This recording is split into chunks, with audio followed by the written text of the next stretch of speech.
Hello friends, வணக்கம். Welcome back to my channel. இன்றைக்கி நம்ம சேனலில் எப்பயும் போலவே ஒரு இன்ட்ரெஸ்டிங்கான டாபிக் தாங்க. கர்ப்பிணி பெண்கள் கர்ப்ப காலத்தில் எவ்வளவு தண்ணீர் குடிக்கணும், கம்மியாக குடித்தா என்னென்ன பாதிப்புகள் வரும், அதிகமாக குடித்தா என்ன ஆகும் அப்படின்றத டீட்டெயிலாக பார்க்கலாங்க. ஒரு கர்ப்பிணி பெண் தினமும் 2-3 லிட்டர் தண்ணியாவது கண்டிப்பாக குடிக்கணுங்க. எல்லா டாக்டர்ஸுமே ஃபஸ்ட்டு சொல்கிற விஷயம் நிறைய தண்ணி குடிங்க, அதுதான் ரொம்ப நல்லது, உங்களுக்கும் உங்கள் குழந்தை வளர்ச்சிக்கும் ரொம்பவே நல்லதுங்க. நம்ம உடம்பு பார்த்திங்கன்னா கிட்டத்தட்ட 60% வந்து தண்ணீரால் தான் நிறைஞ்சிருக்கு. நம்ம உடம்புல இருக்க தண்ணீர் வந்து நச்சுக்களை வெளியேற்றவும், நம்ம வெப்பநிலையை வந்து கட்டுப்பாட்டில் வச்சுக்கவும், நம்மளோட மூளை வந்து நல்ல திறன்பட செயல்படவும் ரொம்ப முக்கியமாக விளங்குதுங்க. மருத்துவர்கள் வந்து எப்போதுமே 3 லிட்டர் தண்ணி குடிக்கணும்னு சொல்லுவாங்க. அதுவும் கருவுற்ற பெண்கள் வந்து தண்ணீர் கண்டிப்பாக குடிக்கணும், ரொம்பவே இன்றியமையாகுது. ஏன்னா உங்கள் வயிற்றில் உள்ள குழந்தை ஆரோக்கியமாக இருக்கவும் நீர் சத்துக்கள் வந்து ரொம்பவே அவசியங்க. ஓகே, ஒரு நாளைக்கு 3 லிட்டர் தண்ணி, அதாவது 8 கிளாஸ் ஆஃப் வாட்டர் வந்து நீங்கள் கண்டிப்பாக குடிச்சாகணும் நம்ம தெரிஞ்சுக்கிட்டோம். ஓகே, தண்ணி நீங்கள் அதிகமாக குடிக்கல, ரொம்ப கம்மியாக தான் குடிக்கிறீங்கன்னா அதனால் என்னென்ன பாதிப்புகள் வரும்னு பார்க்கலாம். சில பேருக்கு பார்த்திங்கன்னா தலைவலி வருங்க. அதுக்கப்புறம் கான்ஸ்டிபேஷன் ப்ராப்ளம், மலச்சிக்கல் வந்துடும். அதுவும் ப்ரெக்னென்ட் விமனுக்கு மலச்சிக்கல் வந்துட்டு ரொம்பவே கஷ்டம், எல்லாருக்குமே தெரியும். அது மட்டும் இல்லை, இதுவே நீங்கள் கவனிக்காமல் விட்டுட்டீங்க அப்படின்னா முன்னாடியே டெலிவரியாக ப்ரீடம் பேபி பிறக்கிறதுக்கு வாய்ப்புகள் இருக்குது. ப்ரீடம் பேபி அப்படின்னா, டேர்ம் பேபினா எல்லாமே வளர்ந்த குழந்தை. 38 வாரத்துக்கு அப்புறமா 38 வாரத்தில் குழந்தை ஃபுல்லாக வளர்ந்துருக்குங்க. அதுக்கப்புறம் குழந்தை வந்து வெயிட் தான் போடும். 38 வாரத்துக்கு அப்புறம் பிறக்கிற குழந்தைய டேர்ம் பேபின்னு சொல்லுவாங்க. அதுக்கு முன்னாடி 34 வாரத்துக்குலேருந்து 38 வாரத்துக்குள்ளே இருக்கிற பேபி வந்து ப்ரீடம் பேபின்னுவாங்க. இல்லை முன்னாடி பிறந்தாலும் ப்ரீடம் பேபி தான் சொல்லுவாங்க. அப்போ முன்னாடி டெலிவரியாக வாய்ப்புகள் இருக்குது. அதனால் தண்ணி ரொம்ப அவசியம். அதுக்கப்புறம் பார்த்திங்கன்னா தலைவலிக்குங்க, ரொம்ப தலைவலி வந்துடும். அது வந்து கண்டினியூவஸாக 2 நாள் 3 நாள் வரைக்கும் வரலாம். அடிக்கடி டயர்ட் ஆகிடுவீங்க. முக்கியமான விஷயம் பார்த்திங்கன்னா யூரின் வந்து ரொம்ப டார்க்காக போகும். அதெல்லாமே வந்து டீஹைட்ரேட் ஆனதுனால வர்ற பிரச்சனைகள். அது மட்டும் இல்லைங்க, சிறுநீர் பாதையில் ஏற்படுற தொற்று, சிறுநீர் வீக்கம், இது எல்லாமே வந்து சரியாயிடும். நீங்கள் கரெக்டான அளவுக்கு தண்ணி குடிச்சிங்க அப்படின்னா உங்கள் கர்ப்பகாலம் முழுவதும் ரொம்ப ஆரோக்கியமாக இருக்குங்க, ஹெல்த்தியாக இருப்பீங்க.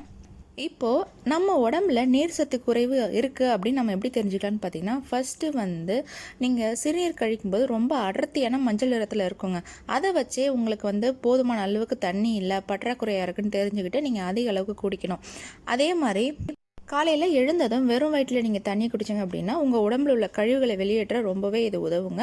அது மட்டும் இல்லை, கர்ப்பிணி பெண்கள் வந்து ஒரு வாட்டர் பாட்டில் தண்ணி எடுத்து வச்சுட்டிங்கன்னா எப்பப்பெல்லாம் வந்து உங்களுக்கு குடிக்கணும்னு தோணுது அப்படியே குடிச்சிக்கலாம். நடந்து போய் எடுத்து குடிக்கணும்னு அவசியம் இல்லை.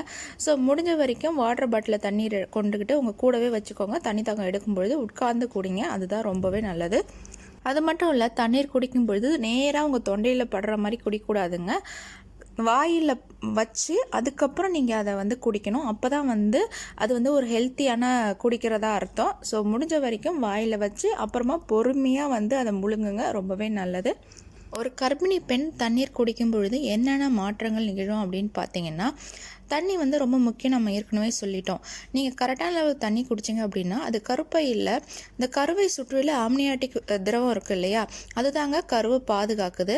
அதை வந்து கரெக்டாக பராமரிக்கவும், கருவில் உள்ள குழந்தைக்கு வந்து போதுமான ஊட்டச்சத்துக்களை எடுத்து செல்லவும், மலச்சிக்கல் பிரச்சனை வராமல் தடுக்கவும் உதவி செய்யுங்க. கர்ப்ப காலத்தில் பார்த்திங்கன்னா 27 வாரங்களுக்கு இந்த அளவு தண்ணீர், அதாவது 2-3 லிட்டர் இல்லைன்னா 8 கிளாஸ் வாட்டர் வந்து போதுமானது. அதுக்கப்புறமா குடிக்கணுமா அப்படின்னு நீங்கள் டாக்டர்கிட்ட கேட்டுக்கலாம். ஏன்னா சில பேருக்கு ரொம்ப சூட்டு உடம்பு இருக்கும், அவங்க வந்து அதிகமாக குடிச்சே ஆகணும். இந்த நம்ம சொல்கிற அளவில் தண்ணீர் மட்டும் இல்லைங்க, கூடவே ஜூஸு, அதுக்கப்புறம் பால் இல்லைனா இளநீர் குடிக்கிறீங்க, மோர் குடிக்கிறீங்கன்னா அதுவும் சேர்த்து தான் கணக்கில் வரும். இப்போ நீங்கள் 8 கிளாஸ் வாட்டர் குடிக்கிறீங்கன்னா 6 கிளாஸ் வாட்டர், 2 கிளாஸ் வந்து இந்த பழச்சாறு இல்லைனா இளநீர் அந்த மாதிரி நீங்கள் குடிச்சிக்கலாம். இதுவுமே இந்த கணக்கில் வந்துடுங்க. சரி, ஓகேங்க. இப்போ சில பேர் என்ன பண்ணுவாங்கன்னா, நிறையா தண்ணி குடிக்க சொல்லிட்டாங்கன்னு சொல்லிட்டு அப்படியே கடகடன்னு 1 கிளாஸ் 2 கிளாஸ் வாட்டரை குடிச்சிருவாங்க. அதுக்கப்புறம் பார்த்தீங்கன்னா உடனுக்குடன் நீங்கள் வந்து பாத்ரூம் போகிற மாதிரி இருக்கும். இதுவும் ரொம்ப தவறான விஷயம். இப்படி நீங்கள் குடிக்கக்கூடாது. தண்ணீர் வந்து கரெக்டான கால இடைவெளியில் கொஞ்சம் கொஞ்சமாக குடிக்கணுங்க. உதாரணத்துக்கு பார்த்தீங்கன்னா 1 மணி நேரத்திற்கு 1/2 கிளாஸ் வாட்டர் அப்படின்னு நீங்கள் குடிச்சிக்காங்க. இப்படி நீங்கள் குடிச்சிங்கன்னா நம்ம உடம்புக்கு தேவையான தண்ணீரும் கிடைக்கும், ப்ளஸ் வந்து நம்மளுக்கு அடிக்கடி சுற்று வர ப்ராப்ளமும் வராது.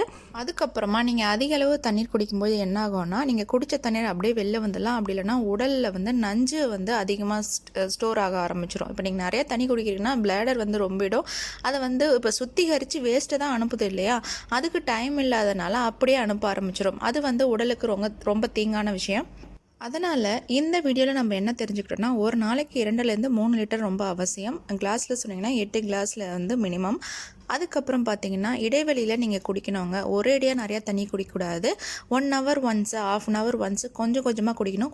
குடிக்கும் பொழுது தொண்டையில் படுற மாதிரி குடிக்கக்கூடாது. நம்ம வாயில் வச்சு அப்புறம் நீங்கள் முழுங்குங்க. அதுதான் ரொம்ப நல்லது. அளவுக்கு அதிகமாக குடித்தாலும் தேவையில்லாத பிரச்சனைகள் வரலாம். அடிக்கடி சுச்சு வரும். அதனால் முடிஞ்ச வரைக்கும் இந்த இடைவெளி விட்டு குடித்தாலே இந்த மாதிரி பிரச்சனைகள் வராது. கண்டிப்பாக இந்த வீடியோ உங்களுக்கு பயனுள்ளதாக இருக்கும்னு நினைக்கிறேன். வேறு ஒரு வீடியோவில் உங்களை மீண்டும் சந்திக்கிறேன்.